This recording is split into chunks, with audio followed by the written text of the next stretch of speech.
American തീരുവായുദ്ധത്തിനിടെ India, China, Russia ത്രികക്ഷി ബന്ധം ശക്തമാവുകയാണ്. ഇന്ന് ഷാങ്ഹായ് ഉച്ചകോടി വേദിയിൽ 3 രാഷ്ട്രത്തലവന്മാരും ഊഷ്മളമായ ശരീരഭാഷയിൽ സംസാരിച്ചു നിൽക്കുന്ന ദൃശ്യം പുതിയ ശാക്തിക സഹകരണം എന്ന നിലയിലാണ് നിരീക്ഷകർ വ്യാഖ്യാനിക്കുന്നത്. പാകിസ്ഥാൻ പ്രധാനമന്ത്രി ഷഹബാസ് ഷെരീഫിനെ സാക്ഷിയാക്കി മോദിയും പുടിനും ഒരുമിച്ചാണ് ഉച്ചകോടി വേദിയിലേക്ക് കയറിയത്. പഹൽഗാം ആക്രമണം ചൂണ്ടിക്കാട്ടി ഭീകരവാദത്തിനെതിരെ വിട്ടുവീഴ്ചയില്ല എന്ന് ഊന്നിപ്പറഞ്ഞായിരുന്നു പ്രധാനമന്ത്രിയുടെ പ്രസംഗം. ഭൗമരാഷ്ട്രീയത്തിൽ അമേരിക്കയുടെ എതിർചേരിയിൽ പുതിയൊരു ശാക്തിക സമവാക്യം ഉദയം കൊള്ളുകയാണോ? വിശദമായി നോക്കാം. ആദ്യം RDX റാപ്പ് 59 സെക്കൻഡ്. ഈ ദൃശ്യങ്ങൾ ഷാങ്ഹായ് ഉച്ചകോടിയിൽ രൂപപ്പെടുന്ന പുതിയ രാജ്യാന്തര ചങ്ങാത്തത്തിന്റെയും സഹകരണത്തിന്റെയും പ്രത്യക്ഷ ലക്ഷണമാണെന്ന് അന്താരാഷ്ട്രീയം നിരീക്ഷിക്കുന്നവർ വ്യാഖ്യാനിക്കുന്നു. തികച്ചും യാദൃച്ഛികമായി പൊടുന്നനെയാണ് ഈ നിമിഷം രൂപപ്പെട്ടത്. മുൻകൂട്ടി തീരുമാനിക്കാത്ത ഔപചാരിക സംഭാഷണമായതുകൊണ്ട് വിവർത്തകർ നേതാക്കൾക്കു പിന്നാലെ തിടുക്കത്തിൽ പാഞ്ഞെത്തുകയായിരുന്നു. ഉച്ചകോടിയിൽ സംസാരിക്കവേ ഭീകരവാദത്തിനെതിരായ ഇന്ത്യയുടെ നിലപാട് ശക്തമായ ഭാഷയിൽ പ്രധാനമന്ത്രി ഉന്നയിച്ചു. ഭീകരവാദം മാനവരാശിക്കാകെ ഭീഷണിയാണ്. ഈ ആഗോള വിപത്തിനെതിരെ അന്താരാഷ്ട്ര സമൂഹം ഉറച്ച നിലപാടെടുക്കണം. അവിടെ തീർന്നില്ല. പഹൽഗാം ഭീകരാക്രമണത്തെയും വേദിയിൽ മോദി ഉദാഹരിച്ചു. പാക് പ്രധാനമന്ത്രി ഷഹബാസ് ഷെരീഫും വേദിയിലിരിക്കെയായിരുന്നു വിമർശനം. 1 മണിക്കൂറോളം നീണ്ട മോദി പുടിൻ കൂടിക്കാഴ്ച അമേരിക്കയുടെ ഇരട്ട തീരുവ നയത്തിന് തിരിച്ചടിയായി. ഇന്ത്യ ചൈന ബന്ധം ശക്തിപ്പെടുത്താനും ചർച്ചയിൽ തീരുമാനമായി. ലോക സമാധാനത്തിനും സ്ഥിരതയ്ക്കും ഇന്ത്യ റഷ്യ സഹകരണം അനിവാര്യമെന്നും തുടർന്നും സഹകരണം ഉണ്ടാകുമെന്നും ഉന്നതതല യോഗം ചേരുമെന്നും മോദി അറിയിച്ചു. റഷ്യ യുക്രൈൻ യുദ്ധം അവസാനിപ്പിക്കാനുള്ള ഇന്ത്യയുടെയും ചൈനയുടെയും ശ്രമങ്ങളെ പുടിൻ പ്രശംസിച്ചു. RDX rap news Malayalam.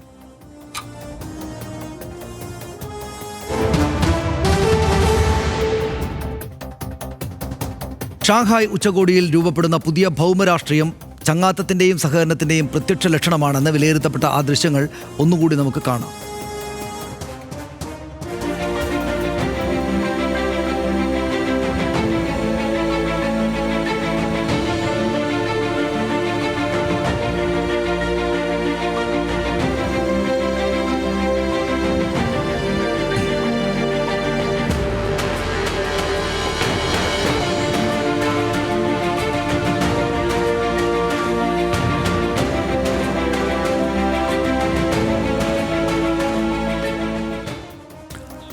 നമുക്ക് മറ്റ് വിവരങ്ങൾ ഡാറ്റാ ഷീറ്റിൽ കൂടെ പരിശോധിക്കാം. അസാധാരണമായ ചർച്ചയാണ് നടന്നത് എന്നത് രാഷ്ട്രീയ നിരീക്ഷകരെല്ലാം പറയുന്നു. ഉച്ചകോടി വേദിയിലേക്ക് മോദി എത്തിയത് വ്ളാഡിമിർ പുടിനൊപ്പം ഒരു കാറിലാണ് എന്നത് പ്രത്യേകമായി ശ്രദ്ധേയമായി. ഇരുവരും വേദിയിലേക്ക് നടക്കവേ ഷീ ജിൻപിങ്ങും സൗഹൃദത്തോടെ ഒപ്പം ചേരുകയാണ് ഉണ്ടായത് എന്ന് നമ്മൾ കണ്ടു. ഉച്ചകോടിക്ക് മുമ്പ് മോദിയും പുടിനും ഷീ ജിൻപിങ്ങും തമ്മിൽ അസാധാരണമായ ചർച്ചയും ഉണ്ടായി എന്ന് നമ്മൾ കാണുന്നു. അസാധാരണ നിമിഷത്തിന് മൂകസാക്ഷിയായിരുന്നു പാക് പ്രധാനമന്ത്രി ഷഹബാസ് ഷെരീഫ് എന്ന് ആ ദൃശ്യങ്ങൾ ചർച്ച ചെയ്യുകയാണ് ലോകമാകെ തന്നെയും. ഷഹബാസ് ഷെരീഫ് വേദിയിലിരിക്കെ തന്നെ പഹൽഗാം ആക്രമണത്തിനെതിരെ പ്രധാനമന്ത്രി ആഞ്ഞടിക്കുന്ന സാഹചര്യമുണ്ടായി. ഭീകരവാദം മാനവരാശിക്ക് ഭീഷണിയാണ്. ആഗോള വിപത്തിനെതിരെ അന്താരാഷ്ട്ര സമൂഹം ഒന്നിക്കണം എന്ന് പ്രധാനമന്ത്രി നരേന്ദ്രമോദി പറഞ്ഞു. പ്രധാനമന്ത്രിയുടെ വിമർശനം പാക് പ്രധാനമന്ത്രി ഷഹബാസ് ഷെരീഫ് വേദിയിലിരിക്കെയായിരുന്നു. പഹൽഗാം ആക്രമണത്തെ SCO ഉച്ചകോടി ഒന്നാകെ അപലപിച്ചത് ഇന്ത്യയുടെ നയതന്ത്ര വിജയമായി എന്ന് വിലയിരുത്തപ്പെടുന്നു. 1 മണിക്കൂറോളം നീണ്ട മോദി പുടിൻ കൂടിക്കാഴ്ച US-ന്റെ ഇരട്ട തീരുവ നയത്തിന് തിരിച്ചടിയായി എന്നാണ് പൊതുവിൽ ഇന്ത്യൻ നിരീക്ഷകരെല്ലാം കാണുന്നത്. റഷ്യ ഇന്ത്യ സഹകരണത്തിനെതിരെ US നീരസം നിലനിൽക്കെ കൂടുതൽ സഹകരിക്കാനുള്ള തീരുമാനമാണ് അവിടെ ഉണ്ടായിട്ടുള്ളത്. ചൈന ഇന്ത്യ സഹകരണം ശക്തിപ്പെടുത്താനുള്ള തീരുമാനവും US-ന് ശക്തമായ സന്ദേശമാണ് എന്ന് നമ്മൾ കാണുന്നു. യുക്രൈൻ യുദ്ധത്തിന് എത്രയും വേഗത്തിൽ പരിഹാരമുണ്ടാക്കണമെന്ന ആവശ്യമുണ്ടായി. ഇന്ത്യ ചൈന റഷ്യ ത്രികക്ഷി ബന്ധം ശക്തമാകുന്ന സൂചന നൽകി ഷാങ്ഹായ് ഉച്ചകോടി എന്നതാണ് നമ്മൾ പുതിയ ശാക്തീകരി ഉദിക്കുകയാണോ എന്ന് വിചാരിക്കാൻ കാരണമാകുന്നത്. ഷീ ജിൻപിങ്ങുമായി കാഴ്ചപ്പാടുകൾ പങ്കുവെച്ചെന്ന് മോദി പറഞ്ഞു. പുടിനെ കാണുന്നത് ആഹ്ലാദകരമാണ് എന്ന് അദ്ദേഹം പറഞ്ഞു. റഷ്യയുമായിട്ട് ദീർഘകാല ബന്ധമുണ്ട്. ഇന്ത്യയും റഷ്യയും എക്കാലവും ഒരുമിച്ച് നിന്ന രാജ്യങ്ങളാണ് എന്ന് പ്രധാനമന്ത്രി പറയുന്ന സാഹചര്യമുണ്ടായി. ലോക സമാധാനത്തിനും സ്ഥിരതയ്ക്കും ഇന്ത്യ റഷ്യ സഹകരണം അനിവാര്യമാണ് എന്ന് പ്രധാനമന്ത്രി പറഞ്ഞു. പഹൽഗാമിൽ ഒപ്പം നിന്നതിന് നന്ദി. ഇന്ത്യ ചൈന ബന്ധം ഇനിയും ശക്തമാക്കണമെന്ന് പ്രധാനമന്ത്രി നരേന്ദ്രമോദി പറഞ്ഞു. യുക്രൈൻ യുദ്ധം അവസാനിപ്പിക്കാനുള്ള ഇന്ത്യ ചൈന ശ്രമങ്ങളെ പ്രശംസിക്കുകയുണ്ടായി പുടിൻ എന്നുകൂടെ നമ്മൾ അവിടെ നിന്ന് അറിയുന്നു. അപ്പോൾ പരസ്പരം ആളുകൾ അങ്ങോട്ടും ഇങ്ങോട്ടും സന്തോഷത്തോടെയും മറ്റും സംസാരിച്ച ഒരു ഉച്ചകോടിയാണ് കഴിഞ്ഞ എന്ന് വേണം മനസ്സിലാക്കാൻ. പക്ഷേ ഇത് വളരെ പ്രധാനപ്പെട്ട കാര്യം എന്ന് തന്നെ കാണണമല്ലോ. ഒരു പുതിയ ശാക്തിക ചേരി ഉദിക്കുകയാണോ എന്ന ചോദ്യം, ഉദിക്കണമെന്ന ആഗ്രഹം, അത് രാജ്യത്തിനകത്ത് നരേന്ദ്രമോദി സർക്കാരിനെ എതിർക്കുന്ന ഇടതുപക്ഷ പാർട്ടികൾക്കടക്കം ഇതിനകത്ത് വലിയ സന്തോഷം പ്രകടിപ്പിക്കുന്ന സാഹചര്യം. ആകെ മൊത്തം ആഭ്യന്തര രാഷ്ട്രീയത്തിലാണെങ്കിലും അന്താരാഷ്ട്ര സാഹചര്യങ്ങളിലാണെങ്കിലും പ്രധാനപ്പെട്ടൊരു സംഭവമായിട്ട് ഇത് മാറും അല്ലേ? തീർച്ചയായിട്ടും. അതിൽ ഒരു കാര്യമുണ്ട്. അതായത് ഈ സഹകരണം നേരത്തെ ഉണ്ടായിരുന്നതാണ്. ഇപ്പോൾ ഷാങ്ഹായ് സഹകരണം നേരത്തെ ഉണ്ടായിരുന്നതാണ്. പക്ഷേ അത് പല കാരണങ്ങൾ കൊണ്ട് പലതരത്തിൽ പല സാഹചര്യങ്ങളിൽ പ്രശ്നത്തിലകപ്പെട്ടിരുന്നു. ഇപ്പോൾ പാകിസ്ഥാൻ ഇതിൽ ഉൾപ്പെടുന്ന രാജ്യമാണ്. പക്ഷേ പാകിസ്ഥാനുമായി വേണ്ട അത്ര അടുപ്പത്തിലല്ല ഇന്ത്യയുടെ പോക്ക്. അപ്പുറത്ത് ചൈനയുമായി ഇതിനിടയ്ക്ക് പ്രശ്നം 2020 ഉണ്ടായിട്ടുണ്ട് ഇന്ത്യക്ക്. അതിനുശേഷം വളരെ ബുദ്ധിമുട്ടിയാണ് ചൈനയുമായുള്ള സഹകരണം മുന്നോട്ട് പോയിക്കൊണ്ടിരുന്നത്. അതുപോലെ തന്നെയാണ് ഇപ്പോൾ റഷ്യയുമായി തരക്കേടില്ലാത്ത ഒരു സഹകരണത്തിലേക്ക്, അതായത് മുമ്പും ഇന്ത്യയും റഷ്യയും തമ്മിൽ ചരിത്രപരമായ ഒരു സഹകരണം നിലനിൽക്കുന്നുണ്ടെങ്കിൽ കൂടി ഇപ്പോൾ ഈ പുതിയ സാഹചര്യത്തിൽ റഷ്യയുമായി വളരെ വേഗത്തിൽ സഹകരണം മെച്ചപ്പെടുത്തിയിട്ടുണ്ട്. അവിടെ നിന്നുള്ള എണ്ണ വാങ്ങുന്നു എന്നുള്ളത് അമേരിക്കയെ വല്ലാതെ അസ്വസ്ഥമാക്കുന്നുണ്ട്. ഇതൊക്കെയാണ് സാഹചര്യം. പക്ഷേ ഇതൊക്കെ തന്നെയാണോ യഥാർത്ഥത്തിൽ അമേരിക്കയുടെ ഈ കടുത്ത ഈ പ്രതികാര തീരുവ ഏർപ്പെടുത്താനുള്ള കാരണം എന്നത് നമ്മൾ ഇനിയും കുറേ കാലം കൂടി കഴിയുമ്പോൾ വ്യക്തമാവേണ്ട കാര്യമാണ്. കാരണം ഇപ്പോൾ കഴിഞ്ഞ ദിവസം ഇന്നലെ എനിക്ക് തോന്നുന്നത് പലതരത്തിലുള്ള വാർത്തകൾ ഇതുമായി ബന്ധപ്പെട്ടുള്ളത് പുറത്തു വരുന്നുണ്ട്. ഇപ്പോൾ അമേരിക്കയുടെ സമീപനവുമായി ബന്ധപ്പെട്ടുള്ളത്, അതായത് ന്യൂയോർക്ക് ടൈംസ് കഴിഞ്ഞ ദിവസം സതീഷും അത് കണ്ടിട്ടുണ്ടാവണം, ന്യൂയോർക്ക് ടൈംസ് റിപ്പോർട്ട് ചെയ്തിരിക്കുന്നത് നൊബേലിന് ശുപാർശ ചെയ്യണം, ഇന്ത്യ ട്രംപിനെ നൊബേലിന് ശുപാർശ ചെയ്യണം എന്നൊരാവശ്യം, സമാധാനത്തിലുള്ള നൊബേൽ പ്രൈസിന് ശുപാർശ ചെയ്യണം എന്നൊരാവശ്യം ട്രംപ് മോദിയോട് അവതരിപ്പിച്ചു. മോദി അത് പറ്റില്ല എന്ന് പറഞ്ഞു. ഒരു സുഹൃത്തായിരിക്കെ തന്നെ, മൈ ഫ്രണ്ട് ആയിരിക്കെ തന്നെ കടുത്ത നിലപാട് ഈ വിഷയത്തിൽ മോദി സ്വീകരിച്ചു. കാരണം അത് മോദിക്ക് അത് സ്വീകരിക്കാനേ പറ്റൂ. കാരണം ഇത് ഇന്ത്യയും പാകിസ്ഥാനും തമ്മിലുള്ള സംഘർഷം ഒഴിവാക്കിയത്, അല്ലെങ്കിൽ ആ യുദ്ധം അവസാനിപ്പിച്ചത് ഞാൻ ഇടപെട്ടിട്ടാണല്ലോ, അതുകൊണ്ട് എന്നെ റെക്കമെൻഡ് ചെയ്യണം എന്നുള്ളതാണ് ആവശ്യം.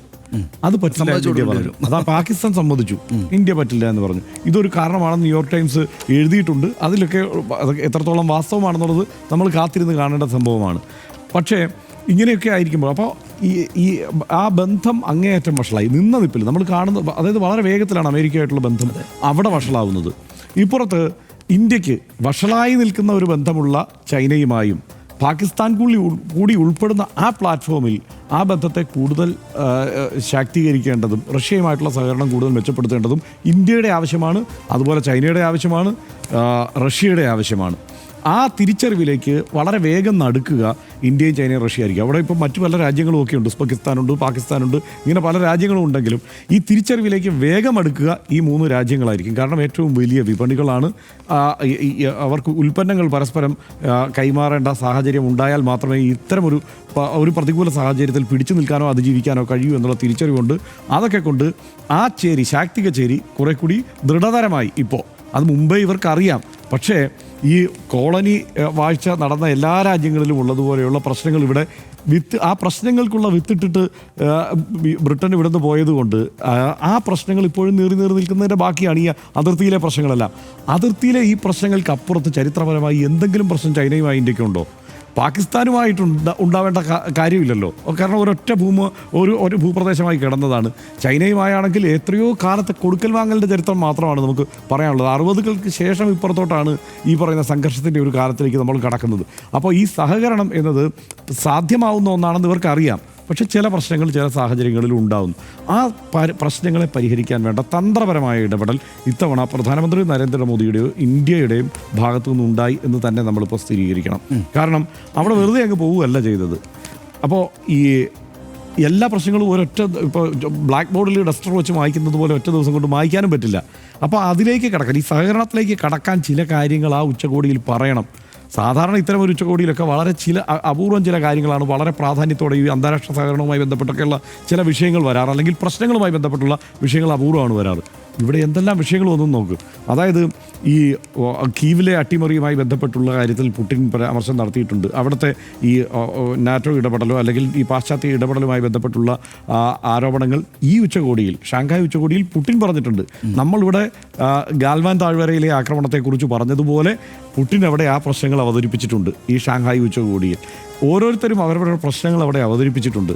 ഇന്ത്യയും ചൈനയും റഷ്യയും ആ നിലയ്ക്ക് ആ അടുത്ത സഹകരണത്തിൻ്റെ ഘട്ടത്തിലേക്ക് കടക്കുന്നതിന് മുൻപ് ഈ പ്രശ്നങ്ങൾ ആദ്യം പറഞ്ഞു. പ്രശ്നങ്ങൾ പറയാതെ നമുക്ക് സഹകരണത്തിലേക്ക് പോകാൻ കഴിയില്ല. ഈ ഉച്ചകോടിയുടെ ഏറ്റവും സുന്ദരമായൊരു വശം അതാണ്. ആ പ്രശ്നങ്ങളെല്ലാം അവിടെ പറഞ്ഞു, എന്നിട്ടാണ് അടുത്ത ഘട്ടത്തിലേക്ക് സഹകരണത്തിലേക്ക് കിടക്കുക. ഇന്ത്യ അത് നേരത്തെ തന്നെ ഈ സെക്യൂരിറ്റി, കണക്ടിവിറ്റി, പിന്നെ എന്താണ് ഓപ്പർച്യൂണിറ്റി, ഇതാണ് ഈ പറയുന്ന SCOയെ ഇന്ത്യ നിർവചിക്കുന്നത്. അപ്പോൾ ആ രീതിയിൽ മുമ്പോട്ട് പോകാനുള്ള സാധ്യതയാണ് ഇന്ത്യ തേടുന്നത്. ആ കാര്യത്തിൽ ഇന്ത്യക്ക് ഈ പ്രശ്നങ്ങളെല്ലാം പറയാൻ കഴിഞ്ഞു. മാത്രമല്ല നരേന്ദ്രമോദിയും പുടിനും തമ്മിലുള്ള കൂടിക്കാഴ്ചയിൽ ഉക്രൈനുമായുള്ള റഷ്യയുടെ പ്രശ്നത്തെ പുടിൻ തന്നെ പരാമർശിച്ചു. അതുമായി ബന്ധപ്പെട്ട് സമാധാനത്തിലേക്ക് പോകേണ്ടതിൻ്റെ ആവശ്യകതയെക്കുറിച്ച് സംസാരിച്ചു. ഈ പ്രശ്നങ്ങളെല്ലാം പറഞ്ഞിട്ട് തന്നെയാണ് ഈ ചർച്ചകൾ ഇപ്പോൾ പുരോഗമിക്കുന്നത്. രാഷ്ട്രം എന്ന നിലയിൽ ഇന്ത്യയുടെ ഈ വിഷയത്തിലെ നിലപാട് ഗംഭീരമാണ്. മാത്രമല്ല ഈ ഐക്യം എന്നത് സാധ്യമാണ് എന്ന് കൂടുതൽ വ്യക്തമാവുന്ന തരത്തിലേക്ക് കാര്യങ്ങൾ പോയിട്ടുണ്ട്. ഇപ്പോൾ അസ്വസ്ഥമാകുന്ന ഒറ്റ കാര്യം കൂടെ പറയാം. അമേരിക്കയുടെ ഒരു അവസ്ഥ ഭയങ്കര വിചിത്രമായിട്ടാണ് നമുക്ക് തോന്നുക.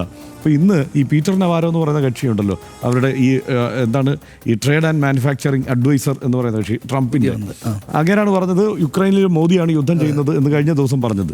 പുള്ളി തന്നെ കുറേ കൂടി അവിടെ കാര്യങ്ങൾ ഫോക്സ് ന്യൂസിൽ ഇരുന്ന് കഴിഞ്ഞ ദിവസം വിശദീകരിക്കുന്നു. ഇത് ഇവിടെയുള്ള ഇന്ത്യക്കാരെ ബ്രാഹ്മണർ ചൂഷണം ചെയ്യുകയാണ്, അതുകൊണ്ട് അതിനെതിരായ ഒരു നിലപാടാണ് നമ്മളിപ്പോൾ ഇതിലൂടെ ഈ പ്രതികാര ചുങ്കത്തിലൂടെ സ്വീകരിച്ചിരിക്കുന്നതൊക്കെയുള്ള വിചിത്രമായി ഇത്തരം കാരണങ്ങൾ എന്തുകൊണ്ടാണ് വരുന്നത്?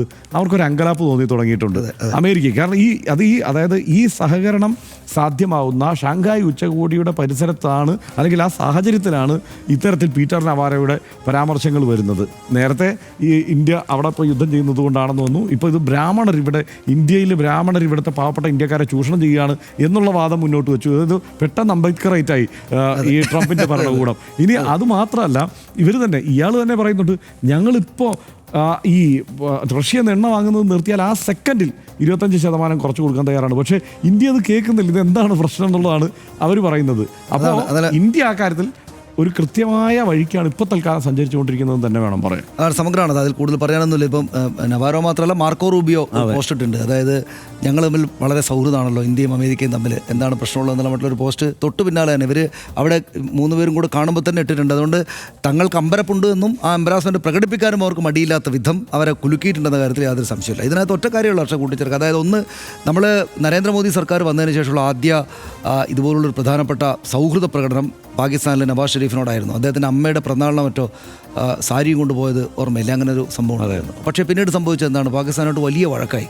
ട്രംപ് പറയേണ്ടതല്ലോ, മൈ ഫ്രണ്ട് എന്നത് ലോകോത്തരമായിട്ടുള്ള വാചകമായിട്ട് മാറി. ഇലക്ഷൻ പ്രചാരണത്തിന് വന്നു. ഹൗദി മോദി എന്നായിരുന്നു അവിടെ ആ പരിപാടിയുടെ ഒരു ടൈറ്റിൽ, ഹൗദി മോദി. അവിടെ സാധാരണ അമേരിക്കക്കാരെന്ന് വെച്ചാൽ പൊളിറ്റിക്കൽ പ്രശ്നങ്ങളിലൊന്നും ഇടപെടുകയോ സംസാരിക്കുകയോ ഇല്ലാത്ത സാധാരണക്കാരടക്കം ഹൗദി മോദി എന്ന് ചുമ്മാ പറഞ്ഞുകൊണ്ട് നടക്കായിരുന്നു ആ കാലത്ത്. ഞാൻ നേരിട്ട് കേട്ടിട്ടുണ്ട് അവിടെ നിന്ന്, അതുകൊണ്ടാണ് പറയുന്നത്. അപ്പോൾ ആ തരത്തിൽ വ്യക്തിപരമായിട്ടുള്ള സൗഹൃദ ബന്ധങ്ങൾ ദീർഘകാലത്തേക്ക് നീണ്ടു നിൽക്കുന്ന ഈ നയതന്ത്ര ബന്ധങ്ങൾക്കൊന്നും കാരണമായിട്ടില്ല എന്ന് നമുക്ക് വേറെ ഉദാഹരണങ്ങളുണ്ട്.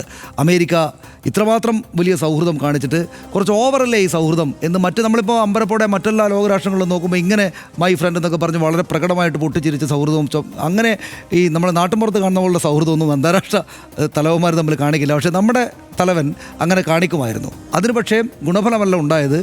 അയാളുടെ ആവശ്യം വന്നപ്പോൾ ഈ ട്രംപിന് ഏറ്റവും കൂടുതൽ ആവശ്യം വന്ന സമയത്ത് അതിനെപ്പറ്റി ആലോചിക്കാത്ത വിധം അങ്ങേയറ്റം പരിഹസിക്കുന്ന വിധത്തിൽ നിലപാടെടുത്തു നമ്മൾ കണ്ടതാണ്. അപ്പോൾ വ്യക്തിപരമായുള്ള സൗഹൃദ പ്രകടനങ്ങൾ ഇപ്പോൾ ഇവിടെ വീഡിയോയിൽ കണ്ടതുപോലെ, വിഷ്വലിൽ കണ്ടതുപോലെ, അത് വെച്ചിട്ട് ആളുകൾ രാഷ്ട്രീയ നിരീക്ഷകർ സൂചിപ്പിക്കുന്നത് പോലെയുള്ള വ്യക്തിപരമായിട്ടുള്ള അമിതമായിട്ടുള്ളതെന്ന് വേണമെങ്കിൽ വ്യാഖ്യാനിക്കാവുന്ന സൗഹൃദ പ്രകടനങ്ങൾക്കൊന്നും ഈ പറയുന്ന അന്താരാഷ്ട്ര ബന്ധങ്ങൾക്കകത്ത് വലിയ സ്ഥാനമൊന്നുമില്ല. പുട്ടിൻ്റേതായിട്ടുള്ള നിലപാടുകളും പുട്ടിൻ്റേതായുള്ള ആഗ്രഹ പ്രകടനങ്ങളും പുട്ടിൻ്റേതായുള്ള അജണ്ടയുമുണ്ട്. ഷീ ജിൻപിങ്ങിൻ്റെ കാര്യം നമുക്ക് പറയേണ്ടതില്ല. സ്വാഭാവികമായിട്ടും നമുക്കും അത്തരം അജണ്ട ഉണ്ടാവണം എന്ന നിലപാടാണ്. ഇപ്പോൾ ഉദാഹരണത്തിന് ഇവിടെ CPM വലിയ തോതിൽ സന്തോഷം പ്രകടിപ്പിച്ചു. MA ബേബി ഗംഭീരമാണിത് കാര്യമെന്ന് പറഞ്ഞു. കപിൽ സിബൽ ഇത് നിങ്ങൾ ഇത്രയും നാളും തീവ്രവാദം ഇരട്ട നിലപാടെടുക്കുകയാണ് ചൈന എന്ന് പറഞ്ഞിട്ട് ഇപ്പോൾ ഞങ്ങൾ രണ്ടുപേരും തീവ്രവാദത്തിൻ്റെ ഇരകളാണെന്ന് പറയുന്ന മാതിരിയുള്ള ഇരട്ട നിലപാട് നരേന്ദ്രമോദി സ്വീകരിക്കുകയാണ് അവിടെ ചെയ്തതെന്ന് വിമർശിക്കുകയുണ്ടായി. അപ്പോൾ ആഭ്യന്തര രാഷ്ട്രീയത്തിനകത്തൊക്കെ അങ്ങനെ പല സംഗതികളുണ്ട്. കപിൽ സിബൽ മാത്രമല്ല, കോൺഗ്രസ് ആകെപ്പാടെ തന്നെ പരിഹസിക്കുകയും എതിർക്കുകയും ചെയ്തു. അപ്പോൾ അതിനകത്ത് ഒരു കാര്യമുള്ളത്, നമുക്ക് നമ്മുടെ രാഷ്ട്രത്തിൻ്റെ നേട്ടം ഉണ്ടാകണം എന്ന കാര്യം നമ്മുടെ രാഷ്ട്രത്തലവന്മാരുടെ ഉള്ളിൽ ഉണ്ടാകണം. ഓരോ രാഷ്ട്രത്തലവന്മാരും അതായിരിക്കും ഉദ്ദേശിക്കുന്നുണ്ടാവുക. വ്യക്തിപരമായിട്ട് അങ്ങോട്ടും ഇങ്ങോട്ടും കാണുമ്പോൾ നല്ല ചിരിച്ചും സന്തോഷിച്ചുമൊക്കെ വർത്തമാനം പറയുന്ന വീഡിയോ ദൃശ്യങ്ങൾക്കകത്തല്ല ഈ അന്താരാഷ്ട്ര നയതന്ത്ര ബന്ധങ്ങൾ ഉണ്ടാവുക എന്ന് മനസ്സിലാക്കാൻ മാത്രമുള്ള തെളിവുകൾ ഏത് സാധാരണക്കാരായ ഇന്ത്യക്കാരന് മുന്നിലുണ്ട് എന്ന കാര്യം അവർ മനസ്സിലാക്കുന്നതാണ് ഞാൻ വിചാരിക്കുന്നത്. 1991 പുറത്തിറങ്ങിയ കൺകെട്ട് എന്ന സിനിമയിൽ മാമുക്കോയ അഭിനയിച്ച് അനശ്വരമാക്കിയ കീലേരി അച്ചു എന്ന കഥാപാത്രത്തെ നമുക്കെല്ലാം ഓർമ്മയുണ്ട്. നാട്ടുകാരെയെല്ലാം പിച്ചാത്തി കാട്ടി പേടിപ്പിച്ച് ജീവിക്കുന്ന ഒരു കവലച്ചട്ടമ്പി, ഒരു കീലേരി അച്ചുവായി അമേരിക്ക മാറിയിട്ട് കാലം കുറച്ചായി എന്ന് വിലയിരുത്തുന്ന ആളുകളുണ്ട്. ട്രംപ് എന്ന ഒന്നാം തരം കച്ചവടക്കാരൻ വീണ്ടും അധികാരത്തെത്തിയ ശേഷം വിരട്ടലും വിലപേശലും ഇരട്ടിയായി. ആ ധാർഷ്ട്യത്തിന് ബ്രിക്സ് കൂട്ടായ്മ കുറച്ചു കാലമായി തലവേദനയാണ്. അതിനു പുറമെ ഇന്ത്യയും ചൈനയും റഷ്യയും അടങ്ങുന്ന സാമ്പത്തിക സഹകരണ ചേരി മാറിത്തീരുമോ എന്ന ആശങ്കയും അവസ്ഥയും അമേരിക്കയ്ക്ക് ഇപ്പോൾ നന്നായുണ്ട്. ഇന്ന് ഷാങ്ഹായ് സഹകരണ ഉച്ചകോടി നടക്കുന്ന ടിയാൻജിനിൽ നിന്ന് വന്ന ദൃശ്യങ്ങൾ കണ്ട വൈറ്റ് ഹൗസ് വക്താവ് പറഞ്ഞിരിക്കുന്നത് മോദി പുടിനും ഷീ ജിൻപിങ്ങിനും മുന്നിൽ തലകുനിച്ചു എന്നാണ്. അമേരിക്കയ്ക്ക് അങ്ങനെ ഒരു അസ്വസ്ഥത തോന്നുന്നു എന്നത് ഇന്ത്യയുടെ യാത്ര ശരിയായ വഴിയിലാണ് എന്നതിന് ദൃഷ്ടാന്തമായിട്ട് ചിലരൊക്കെ ചൂണ്ടിക്കാണിക്കുന്നു. അതിർത്തിയിലെ സംഘർഷങ്ങൾ പരിഹരിച്ച് പാശ്ചാത്യ സമ്മർദ്ദം മറികടക്കാൻ ഇന്ത്യ അടക്കം ഏഷ്യൻ ശക്തികൾക്ക് സാധിക്കട്ടെ എന്ന് RDX ആശിക്കുന്നു.